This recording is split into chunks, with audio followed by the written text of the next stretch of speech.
आभा जी, क्या आपको लगता है कि जिस तरह से बाल विवाह का कानून बना है, क्योंकि आप एक सीनियर एडवोकेट हैं, तो आपसे मैं इसके लीगल एस्पेक्ट भी समझना चाहूंगी। जैसे जब बाल विवाह का कानून बना तो उससे हमने देखा कि धीरे धीरे ही सही लेकिन चेंजेस आए, कंप्लीटली एबॉलिश नहीं हो पाया लेकिन चेंजेस आए। आपको लगता है अगर ये लॉ बन जाएगा तो शायद महिलाओं को और ज़्यादा चांसेस मिलेंगे पढ़ने के, आगे बढ़ने के?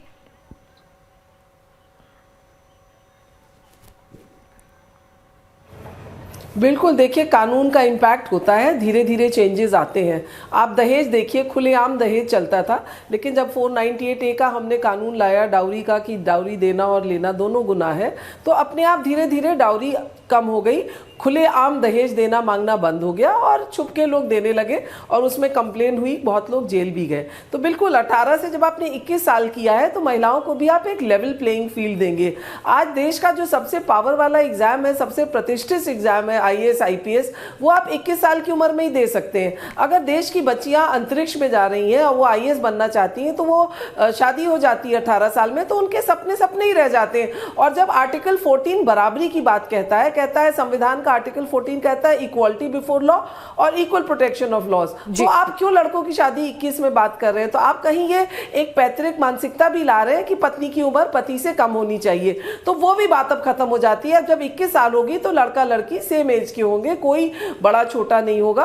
और साथ ही साथ आप ये देखिए मैटरनल मोर्टेलिटी रेट, केरला जो सबसे लिटरेट स्टेट है, वहां पे मैटरनल मोर्टेलिटी रेट 43 विमेन है पर 1 लाख, मतलब 43 विमेन डिलीवरी के बाद में दौरान उनकी मृत्यु होती है।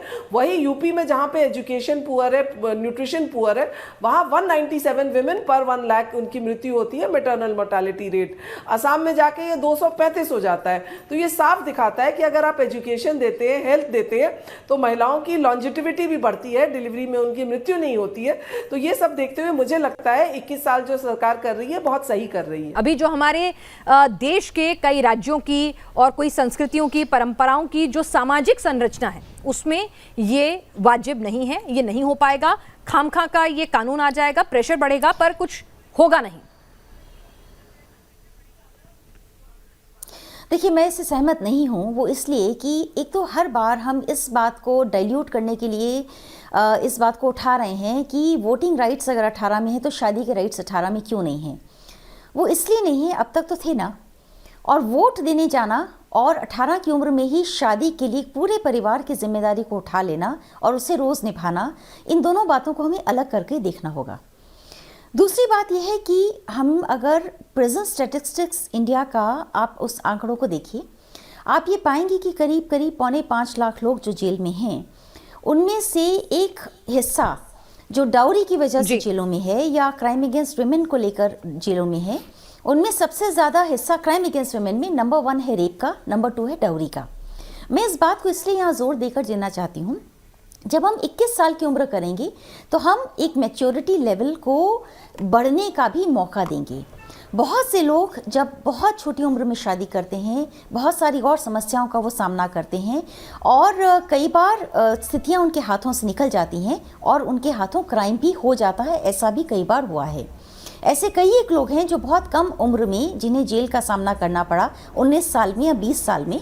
मैं ये नहीं कहूँगी कि सारे लोगों को शादी की समस्याएं हुई इसलिए वो जेल में चले गए, लेकिन मैं ये ज़रूर कहना चाहूँगी कि इमैच्योर्ड एज में जब हम शादी करते हैं, और अब समय बदल रहा है, कोरोना के समय में खास तौर पर लोगों ने इस बात को भी सीखा है और समझा है कि अगर हम मैच्योर डिसीजन लाइफ में लेते हैं तो ज़्यादा मदद हमें मिलती है। अगर सरकार एक मौका दे रही है और सरकार ने ऐसा नहीं किया कि लड़के और लड़की की उम्र के फासले को बढ़ा दिया हो या लड़कों की उम्र को लेकर कोई और फैसला ले लिया हो, सरकार ने बहुत साफ कहा है कि हम जेंडर न्यूट्रलिटी को लाना चाहते हैं। दूसरी सरकार ने ये बात कही कि वो इसके जरिए विमेन एम्पावरमेंट को लाना चाहते हैं।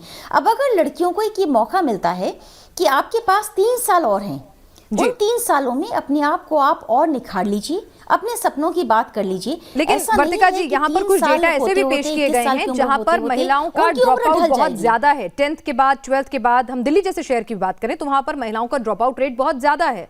तो ऐसे में शादी की उम्र बढ़ाकर क्या वाकई में हम लड़कियों की एम्पावरमेंट या उनकी एजुकेशन में कुछ बढ़ोतरी कर सकेंगे, या उसके लिए ये चीज नाकाफी है?